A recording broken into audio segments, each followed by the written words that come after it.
So here I am, about an hour south of Buenos Aires, on a kind of a cloudy day in Argentinian summer at the Argentinian Institute of Radioastronomy in La Plata, just outside the city of La Plata, with Guillermo Gancio, uh, who is the head of the observatory. And I hope I know in Spanish I must have not done a very good job in pronouncing your name. Give it to us again, Guillermo. Hello, thank you very much. My name is Guillermo Gancio.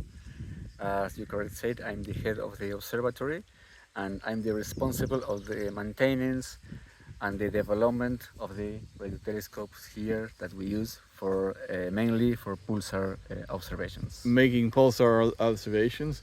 These two telescopes are both 30 meters. They date back to the 1960s, you told me, and they were partly a collaboration with the Carnegie Institution of Washington.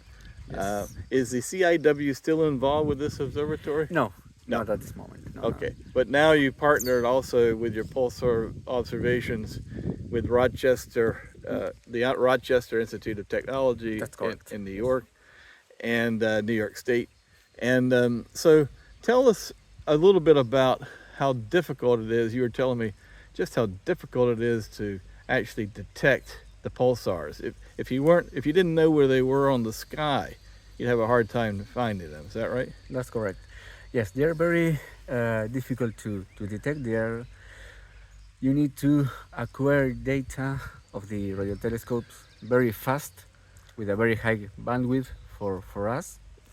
And you need to be able to record a lot of data without losing any sample at any time.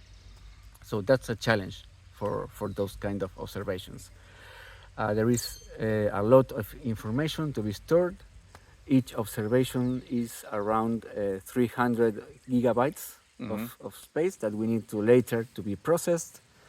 So it's a challenge to do all that acquirement in real time or almost in real time and without losing any sample. So that's quite a challenge. And right now you're observing 10 pulsars, and a pulsar is a rapidly spinning neutron star. Correct. That's a result of a supernova of some sort. And go ahead.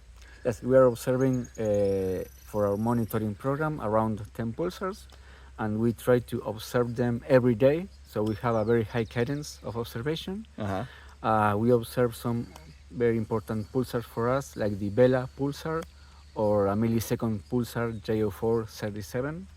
Those are quite important pulsars for our observation campaign. And this PuMA campaign is a pulsars in, what is the acronym? Pulsars?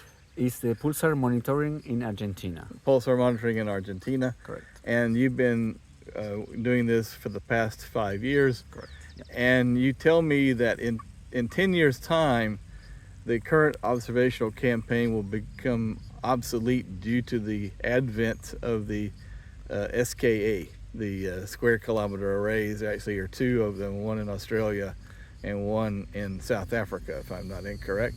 Correct. And basically, you're going to have to turn your attention to something else. But you have a plan that you're working on here. Correct. To take this act on the road to perhaps the Pampas region of Argentina. That's correct. We are at this moment working here at the Institute on an interferometer array.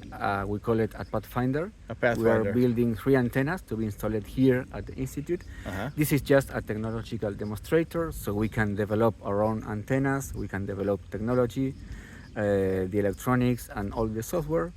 And once that Pathfinder is complete and is working and is producing science, we will try, or we want to install more of these antennas, between 16 or 32 antennas, in a remote region in Argentina, near the Andes, maybe in the province of Mendoza, but that's something that we still need to talk about.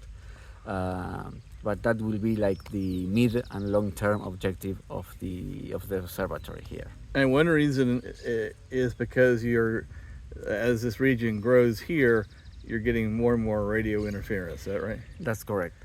That's correct. We are very close to Buenos Aires, to La Plata, and other cities that are growing up, and we are getting more interference every day, we can say, and that's other reasons that we want to build this interferometer array, and especially to be located in a faraway or in a remote area in Argentina, so And- we don't have to deal that much with interference. And what you envision is to have three major radio telescope arrays, the SKAs in Australia and South Africa, and then here in South America, your project, which I don't think it even has a name at this point, maybe.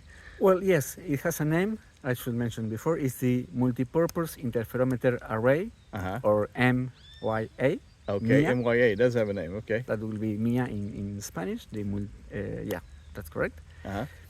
And that's the name of the project. And yes, we envision in a very, very long term objective to be able to cooperate with the SKA in South Africa and Australia, and maybe work together like the three continents doing radioastronomical observations with these kind of interferometer arrays. So essentially no part of the southern sky you would be able to observe your celestial targets with very high frequency, very high Correct. cadence, and no part of the southern sky would go unwatched in terms of the radio. Correct. Yeah. So thank you so much, Guillermo. Thank you for your Thank for you so time. much Yeah. for your time today, and good luck over the next 10 years, because there's still a lot of work to be done Thanks. here. Thank you. Thank you very much.